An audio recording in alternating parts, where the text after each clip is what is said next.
Hey everybody, this is FancyKnightMan and I'm playing on ChessCube.com.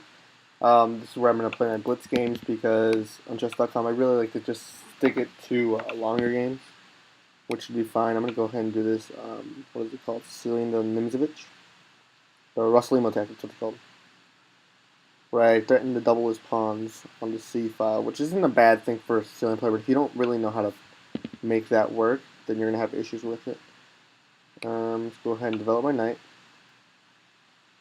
I say d4 next, and then threaten this d6 square like I've done in the past videos where I take full advantage of this d6 square.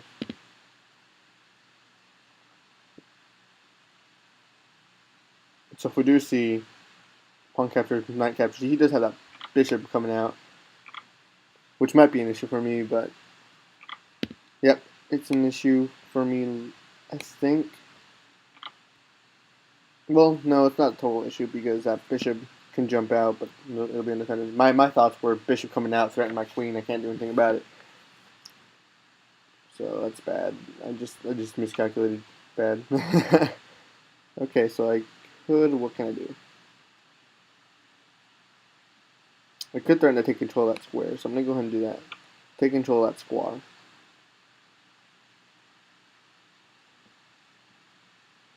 If castles, I can move my bishop to d6. Bishop captures, queen captures, and now his pawn's stuck backwards. I'm going to go ahead and let him force me to let him do that. If bishop captures, pawn captures, knight captures, I'm threatening this. Defending a castle, and that move would be for nothing. Right? Yeah, right. I'm right. I could cast a queen side as well to sort of pile up on this d6 square. I'm not letting him push that. Alright, so he pushed that on his own. If I do pawn capture, I have 3 pieces on that, he only has 2. So let's go into this.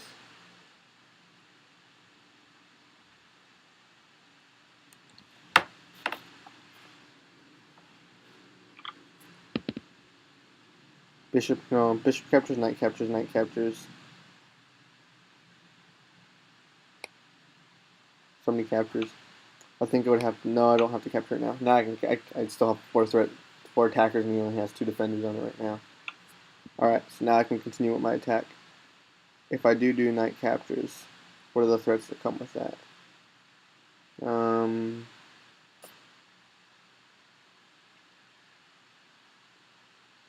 Bishop captures, so I have a bunch of captures, but I have to consider all the variations before I can make the move.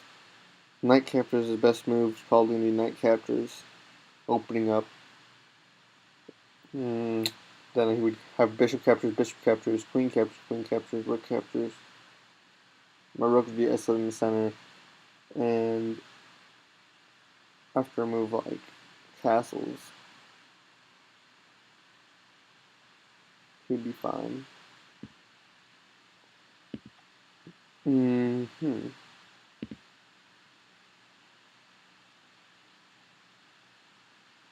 want to get an advantage out of this, but I just don't see how. Maybe I'm going to try to remove the defender.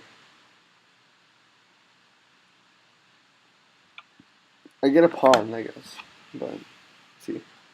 Moving the defender, so bishop e5, I'm thinking. Bishop e5 leads to, if castles, we see bishop captures, and we see bishop captures, and then I'm just falling at that point. So I'm just going to go ahead and go for that pre-pawn. I don't want to use too much time, because I've already used a minute more than my opponent. Now we see this.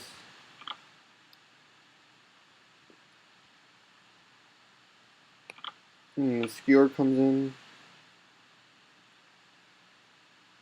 And I knew that would happen, but I didn't think he would castle because this whole skewer idea. Except I didn't see the skewer, I saw the capturing and with check.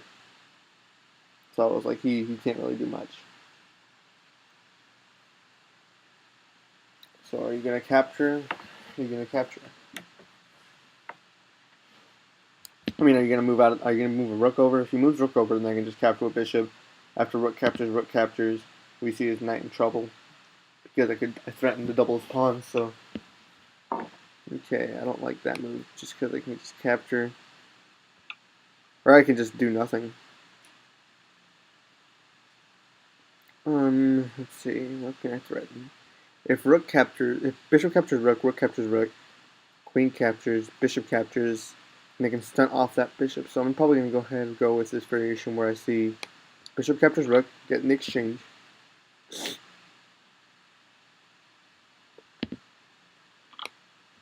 So when let this happen, if bishop captures, then I can do my bishop. Now we just cut off his bishop and his knight from doing anything fancy or anything sketchy. And then we can threaten the exchange of the rooks.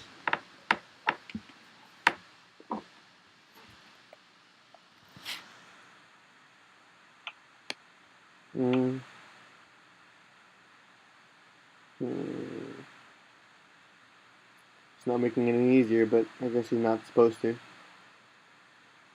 Let's see, bishop over, or rook over, sorry. Rook over sounds good. Followed by rook to third, or sixth rank, sorry. Attacking both the pawn and the bishop. I mean the pawn and the knight, sorry. Doesn't have any counterplay that I see.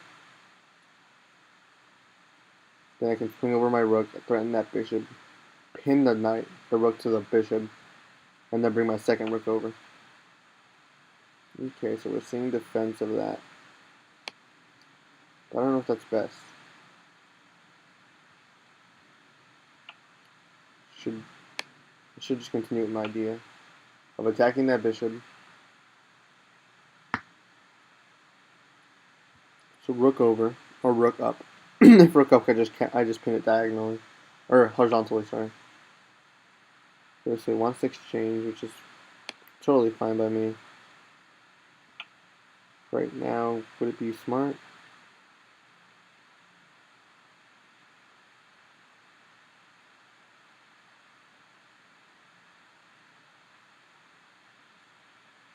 I think if rook captures, king captures, I'd just be able to piece. So I have this tactic here where I can just capture with my rook. I'm just going to do it. Rook captures knight. If king captures and then bishop captures, I'm up a piece instead of the exchange.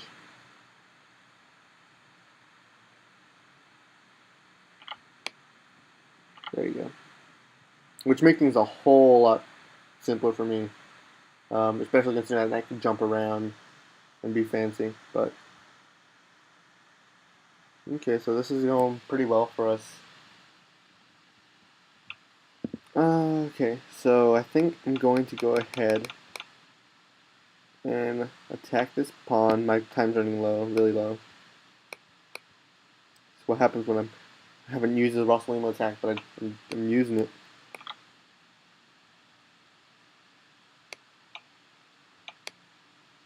I'm going to go ahead and go here, defend this square.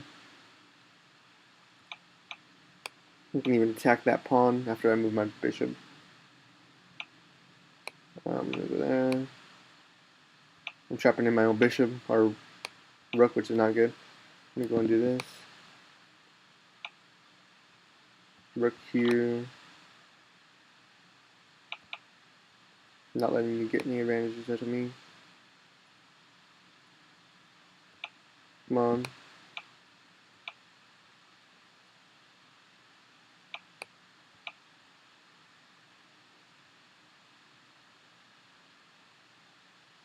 If you'd like to trade, that's fine.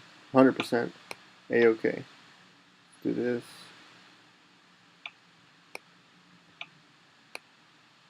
Let's take this rank from the rook.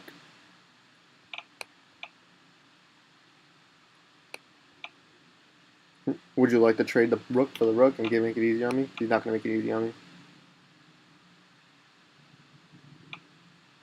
Now I'm going to go ahead and go down here, then down here. I have to ignore that side of the board right now because my time is running low. If pawn captures, if rook captures pawn, then I'll just go here. Check. There. Check. There. Threaten that pawn, capture the second pawn. go here, pawn thrust, rook back, pawn thrust, check. Okay, so we won on time. We should have won that endgame, so I'm not too mad about winning on time, but Rossolino attack, which is something that I haven't used before. But he made the mistake of well, he let my queen centralize, which is a bad idea in the first place because my queen is a very powerful piece hitting diagonals and ranks and files, so that's a bad idea. Then he should have probably castled here instead of attacking my bishop, jumping back, and then trying to go for this d5 move, which is pretty bad for him in the Rossolino attack. Rossolino attack, it's fine, but if a Sicilian player knows how to play Sicilian, they usually do well because they usually push the d5 and leave their double pawns there, and it just becomes a whole mess after a few moves. But black can play solid at, it can still turn out solid here. This Rossolino attack. He made that mistake with d5. Capture. He made that mistake there. And I don't know. I think he would have done better here just to capture the bishop, or capture with bishop here on g2, because then I would he would capture a pawn, be up. I'll actually regain that pawn. Then after rook g1, he can choose to withdraw that bishop and give me the two bishops for for the exchange, or he could choose to not and just capture my bishop, and I can just capture his bishop on g2. So this game could have came out in various different ways, but it came out like it did, where he just captured. I stopped him from getting any pawns, and that's all she wrote. Bam, capture. That's important to know. He could have done something else. Let's see what he could have done. Bishop captures b3, leaving my rook hanging, and then maybe a move like rook captures a6 when his bishop's already on b3, threatening his rook. And does he have any checks or anything he can do? No, he probably would just capture. He would just capture a6, and I would capture on a captures b3, and it would just be a rook versus rook with advantage to me for pawns. But so this was a risky move, very risky move. Anything else that would have turned out? Anything else? I could have probably, if he just captured that bishop, I probably could have just moved my rook here to c6, and if he does capture that a2, then he just runs the tricks with b3. So this wasn't a terrible tactic, but it had some risks to it. So capture. I was up the piece, and that's all she wrote. Bam, bam, bam, bam, bam, bam. Pawn promotion coming up soon. Bam, bam, bam. I literally had 15 seconds at this point. I made pre-moves, and check. He had the idea of just walking up the board, but I guess he pre-moved up walking up the board, but he couldn't do that, and so I won. Anyways, these are my games on ChessCube.com. They're usually faster videos. I'll still post those 10-minute videos or 20-minute videos to you guys on YouTube for you guys. Please hit the like button down below. Comment on the video. Tell me what you guys think. Subscribe. And I'll see you guys in the next video that I make. Alright? See ya.